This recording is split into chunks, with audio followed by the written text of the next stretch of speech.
Hi, welcome to ML Sports Talk. My name is Maceo Lewis. Today I'm going to talk about my thoughts about Game 7 of the NBA Finals between the Oklahoma City Thunder and the Indiana Pacers. First off, congratulations to OKC on winning their first title as the Oklahoma City Thunder. I know Seattle won before, but when they're in Oklahoma City as the Thunder, this is their first title. Congratulations to SGA. Not only did you win the regular season MVP and the scoring title, but you also won the finals MVP. So that's a tremendous accomplishment. So I want to talk about the game, and right now I'm a little bit down. Look, I picked OKC to win in six. They won in seven. I picked them to win this game. So yeah, pat on the back for me for getting 6 out of 7 correct in my picks. Anyone who follows my channel knows which games I picked correctly. But it's a little bit bittersweet because number one, I mentioned before that I was actually rooting for the Pacers to, for the upset, but that's not really the thing that upsets me. The thing that upsets me is what happened to Halliburton. Look, he gave it a go. This is the finals. Many were saying that he should have sat down in one of the games because of his injury, and this is the finals. If you're a professional athlete, you work hard all your life just to get to the finals. And so now that he's here, he wanted to give it a go, and he gave it a go last game, and he gave it a go this game, and he came out and hit 3 out of 4 3-pointers. It looked like this is going to be a back and forth game with Pacers and the Thunder. And then at about 4:55 left in the first quarter, you see him plant that right leg, and it looked like something snapped there at the top right calf area. And he went down. He was obviously in pain, crying, like saying no, no. You can read his lips like no, no, no, pounding the floor. It was heartbreaking to see. Um, I just wish it didn't happen this way. Look, I picked OKC to win anyway, so I don't think Halliburton's injury would have affected the outcome. But who knows? Right, with these Pacers. But I'm just upset about how it went down like that. So it's a little bittersweet.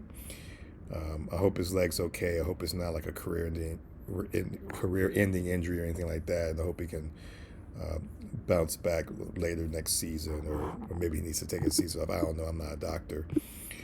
But anyway, so you know, the Pacers, they actually still made it a game in the first half. I tweeted, I think it was in Facebook. I was like, these Pacers, they're not here to win it without Halliburton. Here to win it for Halliburton. They never give up.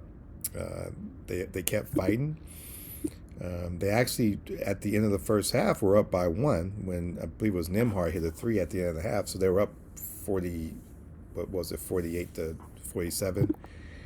And so it was looking like it was going to be a game there. There was multiple lead changes in the first half. But that third quarter came around, and it was pretty much OKC. It was a point in the game. I want to say it's around 9 minutes in the third quarter where SGA hit a three. Then right after that, Holmgren, I believe, hit a three, and then Jay Williamson hit a three. So they scored three straight 3-pointers. And at that point, that was like the largest lead by 9, and the score was like 65-56.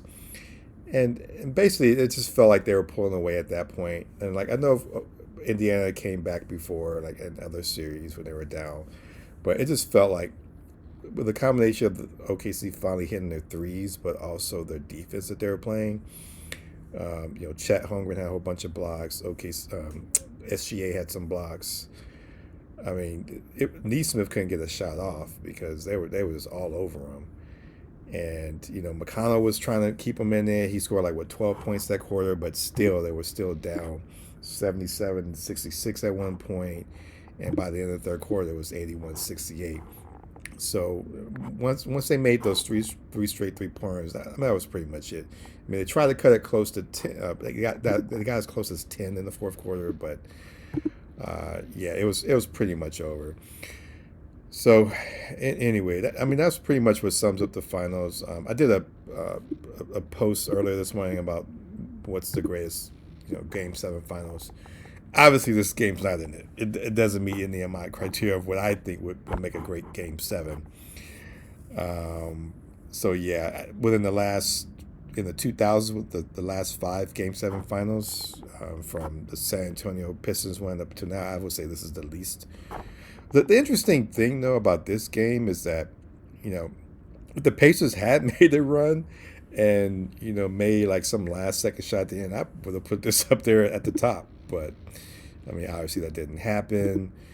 So look, what we can take away from this series is that depth is going to win you in the NBA now. I mean, before it was like the super teams, LeBron joining forces with Dwayne Wade and Chris Bosh, and then later with Kyrie and Kevin Love. You see all these super teams forming, like in Golden State. Now it's the real super teams are the ones with the depth, right? If you look at the scoring, I'm looking at my box score right now.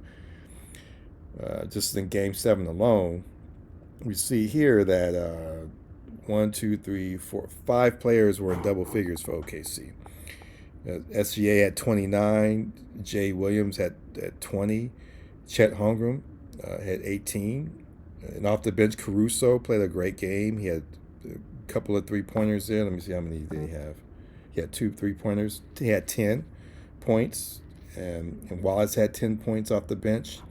Actually, those were the only 2 scorers off the bench who scored for OKC. They had 20 total for them. But I mean, that's pretty much is what's going to win now in at least in the West and the East, going forward. So, look, I'm a Laker fan, so hopefully the Lakers will follow suit with new ownership and start building depth around Luka and LeBron. But yeah, look out west, look out east.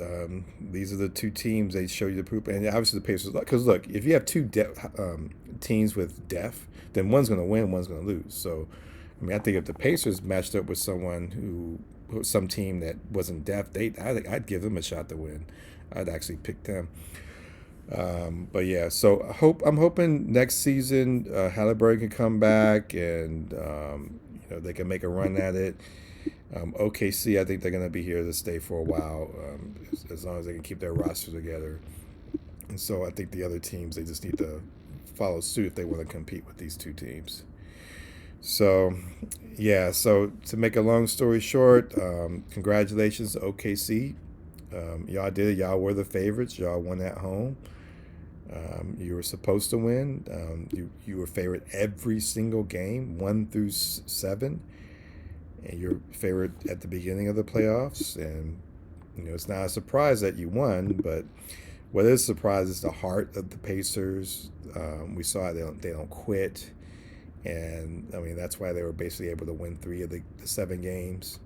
And it's just unfortunately for them, that heart wasn't enough for that third quarter. And the best team won. The best team actually came out and played defense like we thought they'd play. And, that's what happened. So anyway, that's my thoughts for Game 7 on the finals. And so now we're going to move on to the WNBA. And, we have the NFL season coming up in a few months. And so, there's the Kevin Durant trade that just happened. So I got to think about that and see if I'm going to respond to that or not. But yeah, obviously we're going to have off-season moves that we'll talk about later on in this channel. So anyway, hit the subscribe button for MO Sports Talk on YouTube so you can see more commentary about sports events and sporting news.